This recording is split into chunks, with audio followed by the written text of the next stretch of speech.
સંપૂર્ણ પ્યોર પૂદગલનું કામ. શાસ્ત્રમાં કહ્યું છે કે એક દ્રવ્ય બીજા દ્રવ્યનું કામ ના કરે તો પછી તીર્થંકર કે જ્ઞાની પુરુષ બીજાનું કલ્યાણ કરી શકે? કનુદાદાશ્રી કહે છે, એક દ્રવ્ય બીજા દ્રવ્યનું કામ ના કરે અગર તો એનું પરિણામ ના પામે. એ બધું નિશ્ચય શાસ્ત્રોમાં કહ્યું છે, પરંતુ એ બે જુદા જુદા દ્રવ્યો હોય ત્યારે એ વાત કરી છે. પૂદગલ દ્રવ્ય ચેતન દ્રવ્યનું કામ ના કરી શકે. પૂદગલ દ્રવ્યના સ્વભાવે કરીને ચેતન દ્રવ્યના સ્વભાવે ના પરિણમી શકે. પૂદગલ દ્રવ્યનો સ્વભાવ અને ચેતન દ્રવ્યનો સ્વભાવ એકબીજામાં ભેળા ના થઈ શકે. આ બધા સ્વભાવે કરીને ત્રિકાળ કુદરતી નિયમો છે, પરંતુ આ સમાન દ્રવ્ય માટે વાત નથી કરી. અહીં દાદા ભગવાને બહુ સુંદર સમજાવ્યું કે એક દ્રવ્ય તે જ દ્રવ્યનું કામ કરી શકે છે.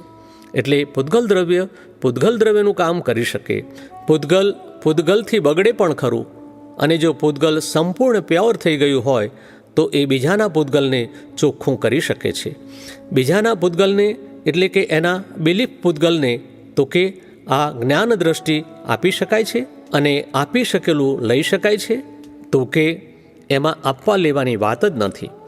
તીર્થંકર ભગવંતો તીર્થંકરત્વના પ્રમાણથી છે, ત્યારે એમને કોઈ ક્રિયા જ નથી હોતી, છતાં કલ્યાણ પામે છે બધા. અહીં આગળ જ કલ્યાણનો માર્ગ રહેલો છે, નહીં તો તીર્થંકરોના દેહથી એક જણનું પણ કલ્યાણ ના થઈ શક્યું હોત. તીર્થંકરો એમનાથી લોકોને લાભ થાય છે, કલ્યાણ થાય છે. એ કેવી રીતે થાય છે? નિશ્ચય નિર્ણયથી અકર્તા એવું એમનું કેવળ જ્ઞાન સ્વરૂપ છે, પણ તીર્થંકરત્વ પામેલું એમનું પૂદગલ એનાથી કલ્યાણ થાય છે. પૂદગલ કરતા સ્વભાવનું છે, પણ કેવી રીતે? તો કહે કુદરતી રીતે. સર્વજ્ઞ થકી જીવનનું વિજ્ઞાન પ્રાપ્ત થાય. દાદાજી, વિજ્ઞાની કોને કહેવાય? કરુદાદાશ્રી કહે છે, સર્વજ્ઞ એ વિજ્ઞાની હોય. વિજ્ઞાની એટલે જ્ઞાનીનું સંપૂર્ણ સર્વાંગ સ્વરૂપ.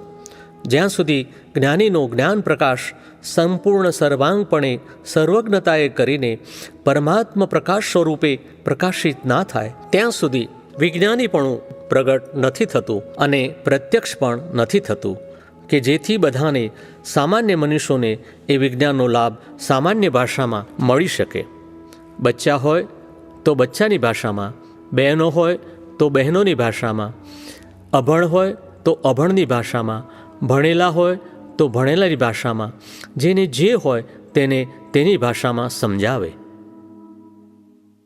એ કેવું વિજ્ઞાન?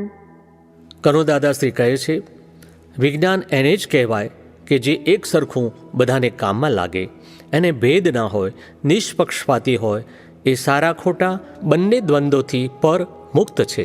એટલે કે પોતે પોતાને એ ખોટો ના પાડે અને બીજાને એ ખોટા ના પાડે, એ જીવનનું વિજ્ઞાન, ભગવાનનું વિજ્ઞાન, વિતરાગ વિજ્ઞાન. ઓરિજિનલ વિજ્ઞાન એ આત્મા છે, અને આત્માના યથાર્થપણે સંપૂર્ણ જાણકાર જે હોય કે આ આત્મા અને આ અનાત્મા ભાગ, એ જ સમજાવી શકે. અનાત્મ ભાગ એટલે આત્મા નહીં એવો. એ કયો ભાગ છે? તો કે એ માનવ શરીર. માનવ શરીર એ આખું અનાત્મ ભાગ છે. આત્મા જેવું લાગે છે, આત્મા જેવું ભાસે છે, કારણ કે હાલતું ચાલતું બધું ક્રિયાવાન છે, એટલા માટે. એટલે વિજ્ઞાન એના ઓરિજિનલ વિજ્ઞાની હોય તે જ સમજાવી શકે. વિજ્ઞાન એ સમજણનો વિષય છે, એ ક્રિયાત્મક નથી. એ પ્રકાશે કરીને જ્ઞાનાત્મક છે. જ્ઞાનાત્મક એટલે પ્રકાશમાં એ સમજાતું જાય, અને પછી સમજણ વ્યવહારમાં પરિણમતી જાય, અને તે વ્યવહાર સ્વરૂપે બધાને પછી વ્યવહારના જીવનમાં કામમાં લાગે. સર્વજ્ઞ સ્વરૂપ ક્યારે કામ કરે? કે જ્યારે એ સદેહ હોય ત્યારે.